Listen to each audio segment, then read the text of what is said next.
If you find it challenging sometimes to lead people or to make change in your business or in your life, you're going to want to listen to this episode. Hi, I'm Vicky Suter. Welcome to the Profit Builder Unscripted. Today, my guest, Casey O'Donnell, shares his personal journey and his courageous willingness to make a change in his life and how he did that and how he learned to lead with more ease and grace. All right, let's jump in. So my guest today, Casey O'Donnell, is somebody that I met kind of accidentally, and I'm very excited to have him as a guest and to share with you his story. So first of all, Casey, thank you. Thank you for being a guest on the Profit Builder Unscripted. Absolutely. So how we met? Like, this was so funny. I was on LinkedIn one day, and Casey had this post on there that popped up that talked about this really cool story about how you made this transition in your life. And the thing that really struck me as I read it was, man, that's a story of courage. And I loved how you described in that story sort of your decision point about when you were going to, take a different direction in your career. And I just thought, man, that's so relatable to a lot of people about how we there's those moments in our life that change us, right? Those moments when we make a decision or we do something that alters the trajectory of our experience of life. So thank you for being willing to be on here and to share that story. I'm excited to have our listeners be able to hear you as well. And before we kind of jump into that, would you just introduce yourself, tell people a little bit about you, and then we'll kind of jump in. Yeah, absolutely. Casey O'Donnell, Senior Pre-Construction Manager for Brinkman Constructors. We work across the country. We do a lot of design build work, but big in the warehouse and multifamily as well. I am a father to a year and a half old, wonderful, beautiful baby daughter. And my wife, Jennifer, who was a teacher and now spends a lot of time with Mads as they grow up. But yeah, appreciate being on the podcast. Look forward to it. Awesome. Awesome. Congratulations on a 1.5-year-old. I remember that a lot of years ago. Those were fun days. So your story, if you would, Casey, just share with us. I know you've been in the industry for a lot of years, and like I said, I was really struck by the courage that it took to make the change that you made. If you would just, tell people about your journey and your story and what is it that happened, and what had you make that change? Yeah, absolutely. So I'm a fourth generation builder. So as I was growing up, I was on job sites as a kid. I didn't ever think there was really another path for me that wasn't construction, which I don't say that negatively. I love construction. I love building. I love pointing out, this is something that changed the skyline that we're doing. Like, that is an immense level of pride for me. But sorry, the fourth generation builder. So I'm a motivated person, a confident person. So I got a lot of fire burning inside to go build. And so I graduated and I was going to go be the biggest, baddest builder that existed for the biggest, baddest builder that exists. And you can go a lot on just pure vinegar and you're what you got inside. But I figured out all the motivation. It's great, but you gotta be refilling what you're taking out of.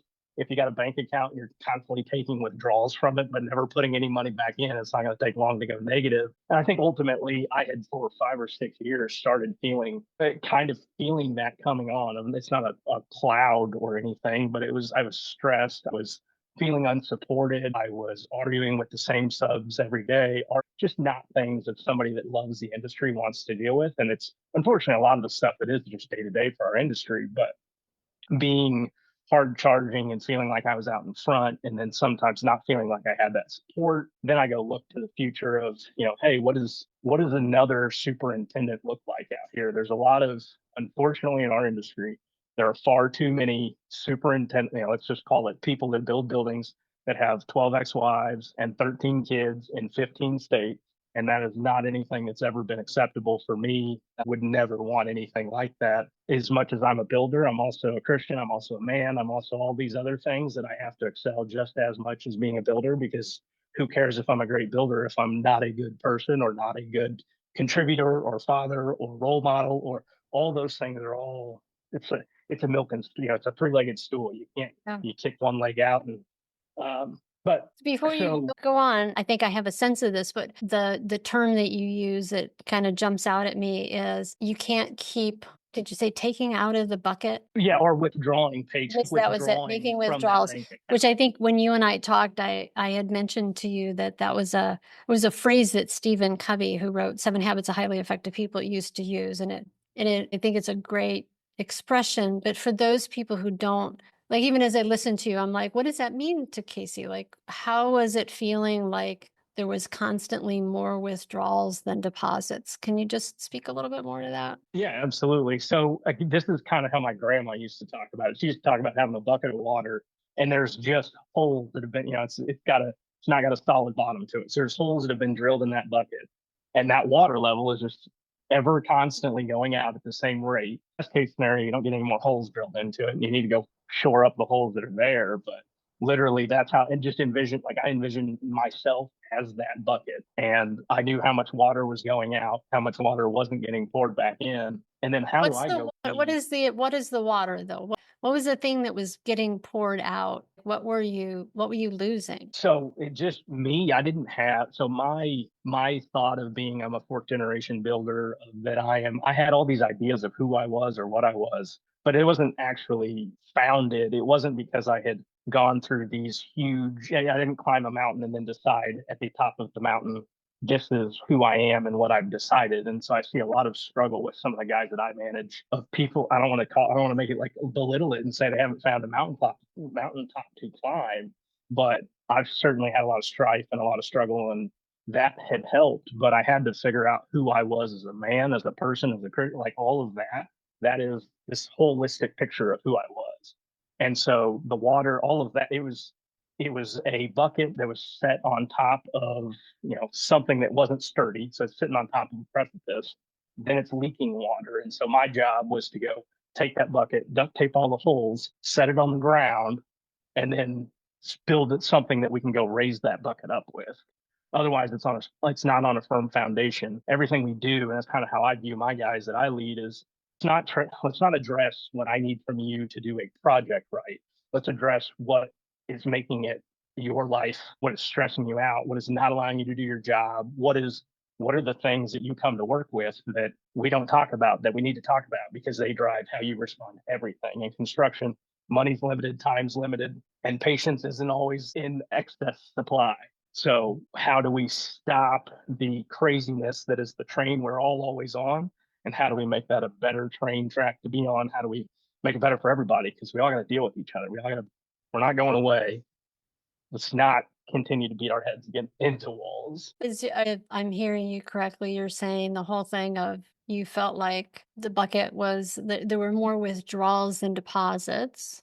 Is that essentially like you were feeling like you were never able to be who you wanted to be and be like the man, the father, the husband, the Christian, the employee, like the manager, like you were feeling like you couldn't be all of those things? So I think I needed personally to go decide what in my pyramid, those things, stack them up, and what order those all needed to come in. I needed to decide for me what was going to be non-negotiables.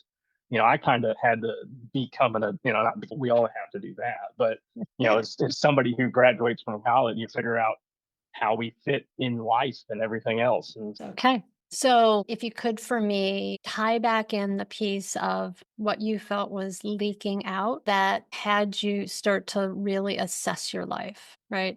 That's a part that I'm not quite getting. So, if you can fill that in. yeah, so our industry is a tough industry, and it's hard to it's not just to get something, process a report, and send it on. It's I feel like construction is so much more of a task than it is than just generating a report. And so it was just constantly withdrawing, was not the knowledge in my brain that I didn't feel like I had to support. And so that made the things more grinding and taxing that needed to be done. And then to know that I didn't see a future that I thought was an acceptable future for myself with the current. So it's like we're on a train track. I don't love where the train is heading. I don't see anybody that's on a parallel path that I think is really got it figured out that I can go do it, be as a mentor, find and seek as a mentor. And so then I needed to go decide, okay, it's not going to come from work. How do I figure out what that is, or and what are those things? And so that was a lot of soul searching for me for trying to decide what are the important things. Through this process, it was like, okay, well, I'm not going to be a field guy. I don't want to go to another company to be a field guy just to change the logo because it's still going to have the same problems. That's why I go back. We just have the same things in construction we got to deal with. What though that I never got as a field guy was I didn't feel like anybody was ever looking out for me. Nobody was ever, hey, these details aren't going to work. No, nobody did any kind of proactiveness that I felt. And so what I told myself was if I'm going to leave being a superintendent, then I need to go help those guys out because they're not getting it. And so what I told myself was if I was going to leave, then I wanted to go be in pre-construction because then I can go ask the questions that nobody asked because they don't know to ask them. And then that's the value that I can bring is I can go approach a project. We can approach it better from the front end because we actually got a guy that could build it when we start. So many times that doesn't happen. And so I had gone to interview a couple different companies and I kind of was frank with them. I was like, I'm not leaving a burning ship. I'm at a good company, but if I'm leaving, I want it to be for the right thing, for the right people, and in the right environment. I had had a few different interviews, and Brinkman, the company that I'm at now, was the first place that I. So what were you looking for? Like, what was like, there was some, like, you felt like, as I heard you, and you were kind of burned out from the Oh, yeah. previous job, right? You were not feeling like it was giving you that level of filling you up with this sense of accomplishment and reward and success, right? That vision that you once had. But so what was when you started looking, like, what was the criteria that you were looking for that had you go, no, I'm not just jumping ship to go from one place to the next to a different job? What was that thing? What was important to you in that criteria that you chose? Yeah, And then I absolutely. want you to tell us about the company you chose, but like, what's the. Yeah. So hands down, I would say 100% of or 95% of what I was looking for was the culture of the company. So I think culture is something that people talk about. It's kind of like synergy. It's a thing that it gets bandied about now and people say it. And so it's obvious when companies say it, but then when you interview with the company and there actually is a culture to it. And so I knew two people that were at Brinkman at the time. And so I had kind of had some insider sight of how they operate, but they were also in Missouri as well. And so I was aware of them. And when I started talking to them, it was very clear, very apparent how intelligent the people that I was engaging with were and the amount of opportunity that was there. So they were at that point were three or four offices. I could see the opportunity there. I could see the pathway for a company. And so they operate similar to Whiting Turner, some of the other bigger GCs where we don't have an estimating department. So pre-construction, there's only a handful of us. I go support everybody. And so that is, I think, ultimately what I would say is the whole change of me is focusing on being a servant leader. And so I had started hearing those things when I interviewed at Brinkman. And I was like, well, this is the first time I've ever heard about this. Then I got there, and that's absolutely what we focus on. And I finally felt like I was at a place that people had enough in their buckets that they weren't worried about how much water was in those buckets. And so they were actually worried about helping others. And the second that I recognized that paradigm shift, I will never go back, can never go back, never want to go back. The servant leadership mentality and I struggled, I'll tell you, they kind of being selfless is thinking about yourself less. Like having my first thought not be, how does that impact Casey? But rather, how does that impact whoever else it may be? Or what is like my goal is to remove myself from the decision making. I'm confident enough in what I'm doing and how I'm doing it that will get me where I want to be. I need to worry about everybody else who doesn't have that because I didn't have that. If I've got some now that I can go help with others, that's what I want to do. And that's who I want to work for. And I don't know really another way that gets you. I've seen it the other way. And I think it's pretty black and white for me. Yeah.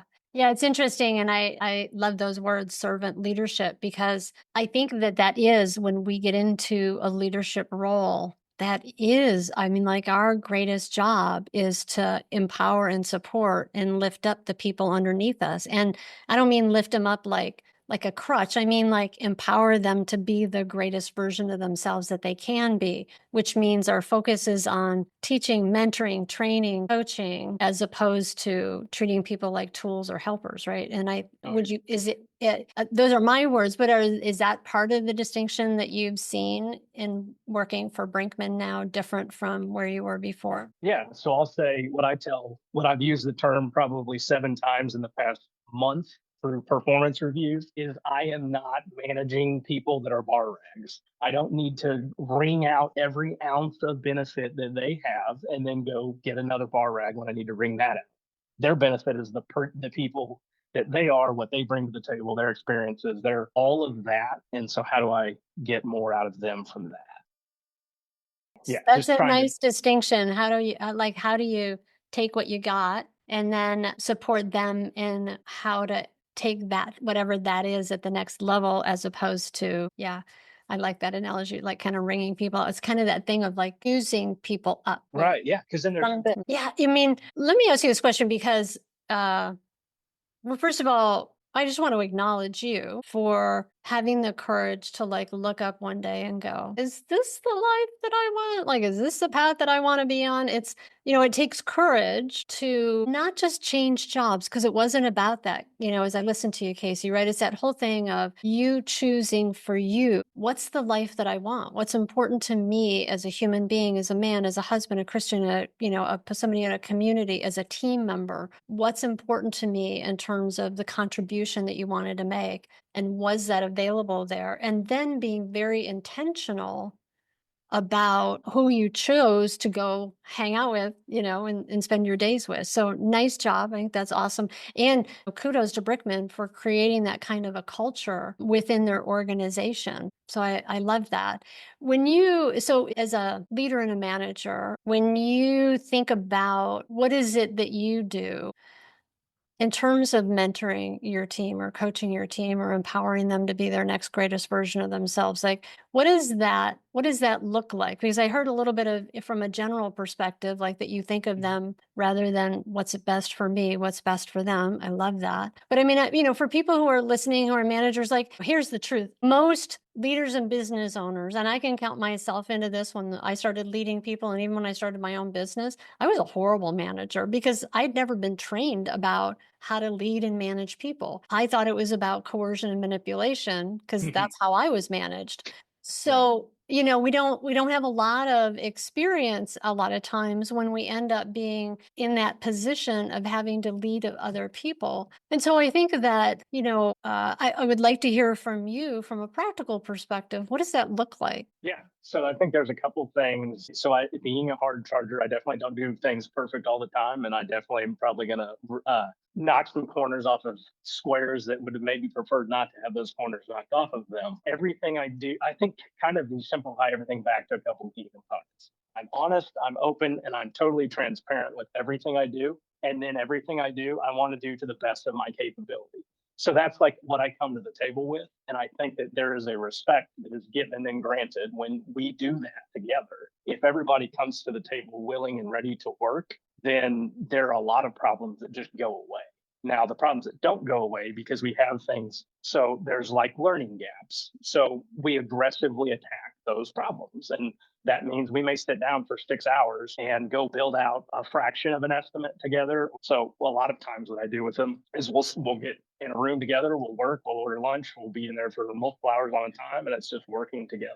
And it's whatever questions, it's me guiding them through a process in the very beginning, and then hopefully a year passes and it's them leading the process. But it doesn't happen accidentally. It doesn't happen because we stumbled into it. Everything requires that effort, and it's going to be good if you give it the effort and you're open and you're willing. It also, we have to be willing to take the criticism and the critiques, and whether we agree with something, we have to at least acknowledge how the other feels. It is a relationship at the end of the day. It's give, it's take, and how do we make sure we're trying to be cognizant of all the requests that we're asking out of somebody and making sure that we're also giving back, similar to that, the paychecks coming in and out of the bank. Yeah. Yeah. So open, honest, transparent is sort of the fundamental, if I heard you correctly, like the place that you come from as a starting point as you engage with people. And that the other thing I heard is that you invest in training and developing people and helping them to see how you see, think how you think in terms of process, but also being open to, hey, this is the way I do it. It's not necessarily always the perfect way, but I'm gonna give you the best of what I have to give you, to show you, to teach you, to train you, to mentor you, so that you can learn and grow. Yeah. Oh, absolutely. And I want nothing more than to be blown away by the performance and quality of work that everyone is associated with me. I want to be the least effective person here. I want everyone to blow me away. Yeah. Like there would be nothing to make me happier or my job easier. And so, but I think that's where the selflessness and the servant leadership, you have to be at a place that truly values that. I'm not worried that if everybody does that good, that my position will no longer be here Yeah. because the only reason I'm here is to go help people. So Let me let's ask you a do question about that. that, because I think that that's really interesting.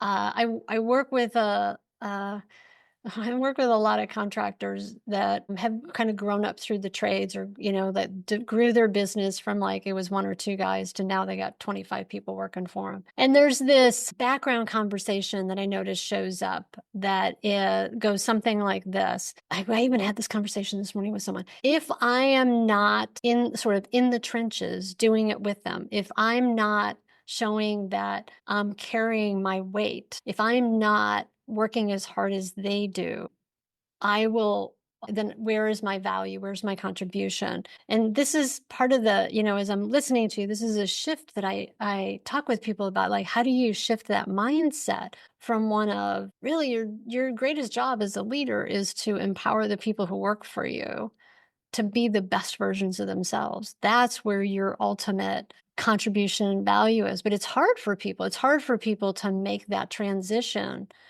of being the technician to being a leader. Thoughts about that? Like, how Yeah, did you at some point have to, like, shift your mindset about that and how you approached leading people? yeah, absolutely. So I'm at first a producer, and a producer measures what they produce, and it's very easy to go measure units of work put in place. It's a whole lot harder to measure how are you guiding and nurturing those people underneath you. And so I think A, it's difficult to That's a good measure. point. B, it's emotional intelligence, which we don't all possess great abundances of in our industry. It's a lot of things that are difficult. And so then you add on the things that it's just easy to put that box in the corner and ignore it and then go worry about the other stuff.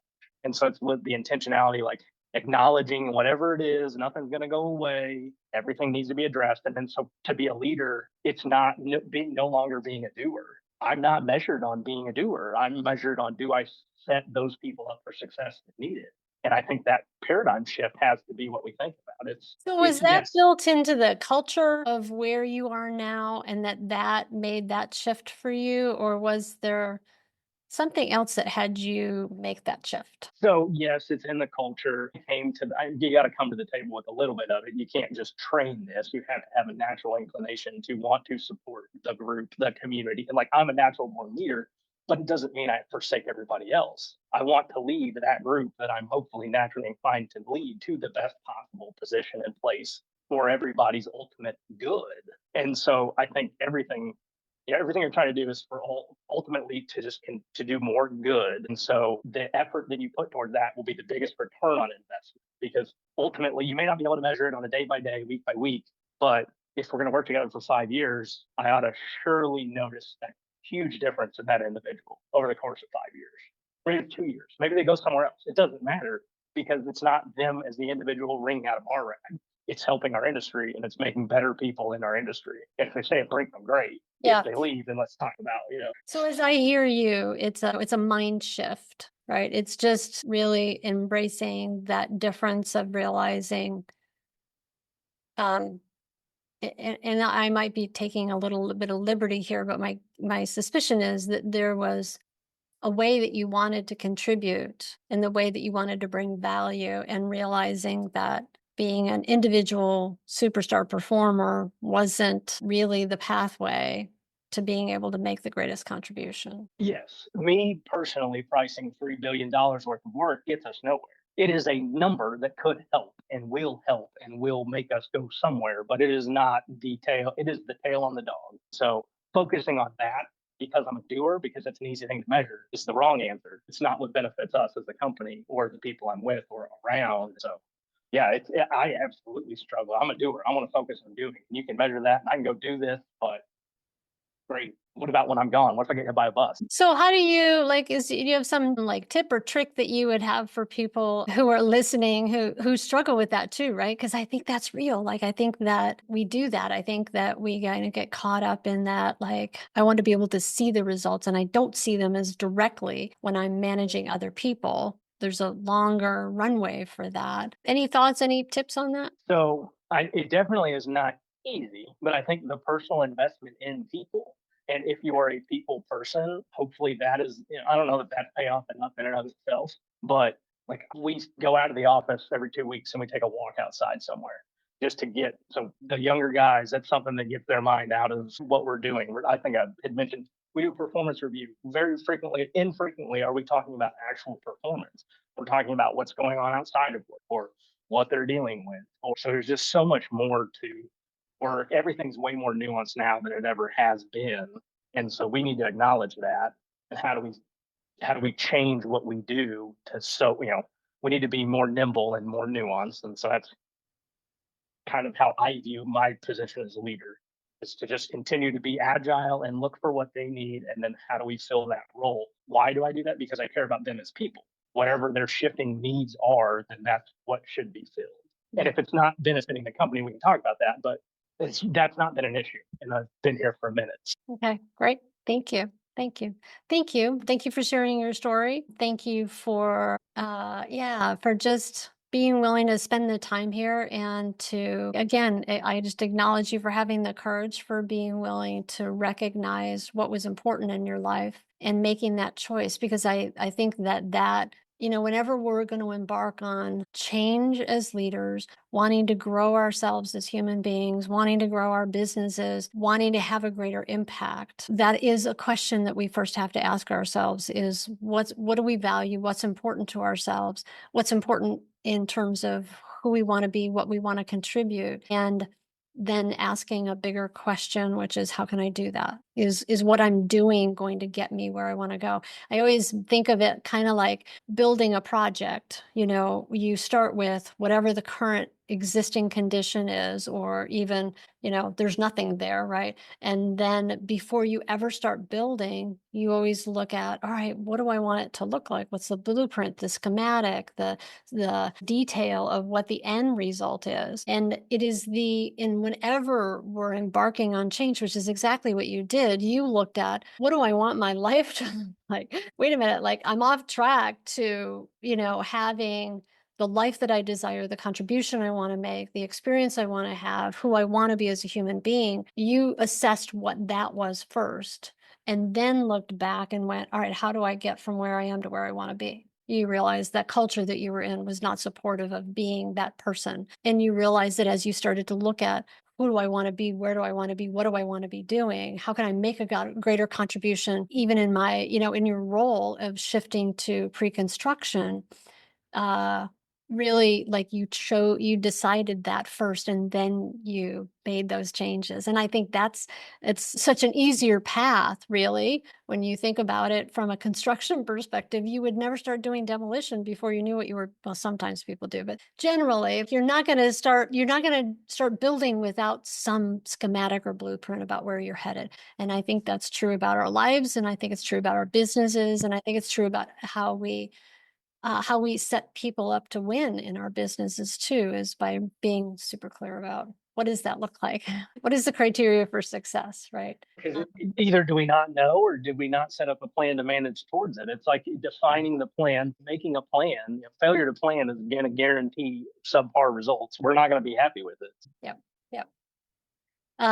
I could talk to you for hours about the topic of pre-construction, but maybe another day. Love that topic. Also a topic that seemed to have come up a couple times earlier today with other people about the whole, man, like if you spend more time at the front end, it takes much less time at the back end. Yeah.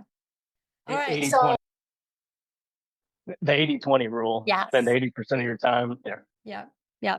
All right. So are you ready for rapid fire questions? Let's do it. All right. So rapid fire questions. What is your favorite personal book or podcast? So by Ken Follett, it's Pillars of Fire. It's like 1,300 pages long. I don't read super long books. I love to read, but I don't love to read 1,300 page long books.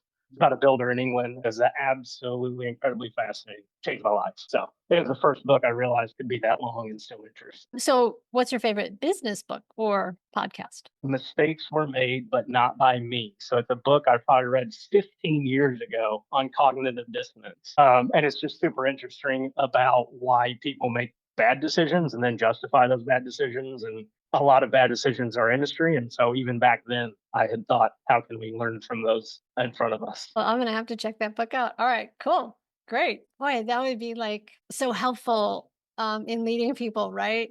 Because all you 'Cause see is cognitive yeah, dissonance. yeah.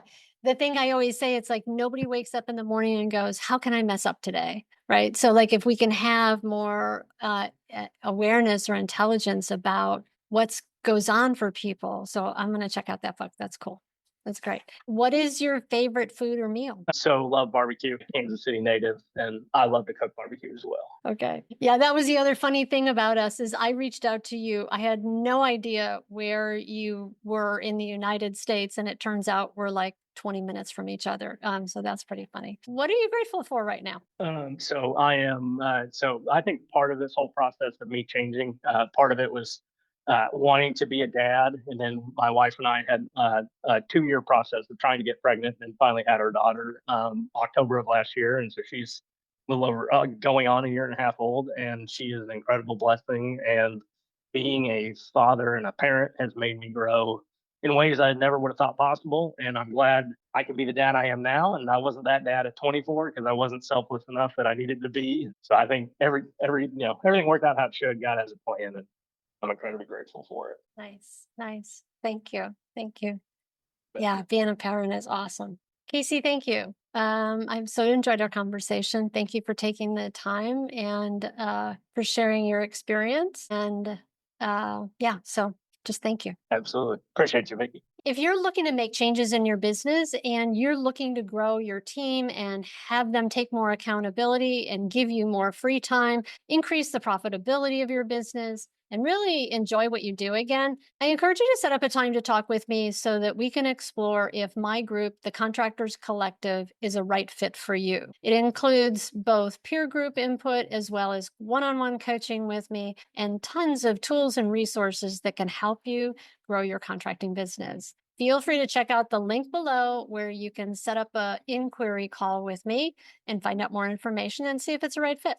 All right. Thanks for being here. Thanks for being a member of this community. I appreciate you and I look forward to seeing you next time on the Profit Builder Unscripted.